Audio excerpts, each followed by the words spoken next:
రాజు ఎంత తప్పు చేసినా మందలించి వగ్గేస్తున్నారు గానీ సీరియస్ యాక్షన్ ఎవరూ తీసుకోవట్లేదు అని రుద్రాణి అంటుంది. అవును మామ్! అది మాత్రం నిజమే.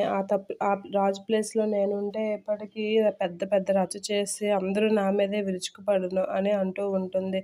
లేదురా శుభ్రంగా మీడియాకి ఫోన్ చేసి కొత్త వారసుడు ఇంట్లోకి వచ్చాడో ఎవరికీ తెలియకుండా ఈ కొత్త వారసుడు ఎక్కడి నుంచి వచ్చాడని ఒక హింట్ ఇస్తే చాలు దుగ్గిరాల ఫ్యామిలీ పరువు తీసి ఆళ్ళే కాలేస్తారు. అప్పుడు రాజుని ఎండీ సీట్ నుంచి దించుతారు అని అంటూ ఉంటుంది రుద్రాణి. కళ్యాణ్‌కి ఎలాగో కవితల పిచ్చి గానీ డీలర్స్‌తో మాట్లాడడం రాదు. అందుకు నువ్వు ఎండీ అవ్వచ్చు అని రుద్రాణి ప్లాన్ చేస్తూ ఉంటుంది. అది చూసి స్వప్న అయితే ఇలా వస్తూ ఉంటుంది. ఇంత నికృష్టుల్ని చూడడం ఈ ఇంట్లో నేను ఇదే మొదటిసారి. ఇంత దారుణంగా ఆలోచిస్తారని నేను అస్సలు అనుకోలేదు.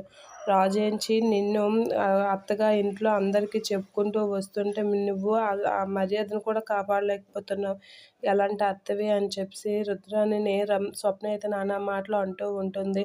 అయినా మీరు గానీ ఈ విషయం గానీ నేను చెప్పానంటే రోడ్డున పడతారు జాగ్రత్త అని అంటూ ఉంటుంది స్వప్న. ఆ మాటలకి మాతో పాటు నువ్వు కూడా రోడ్డున పడతావని రాహుల్ అంటూ ఉంటాడు. ఆ మాటలకి నాకు తాతయ్య బోలెడు ఆస్తి రాశారు. నా కొడుకు నేను కూర్చొని తిన్నా తరగని ఆస్తి రాశారు. మర్చిపోయావా ఏంటే అని అంటూ ఉంటుంది స్వప్న.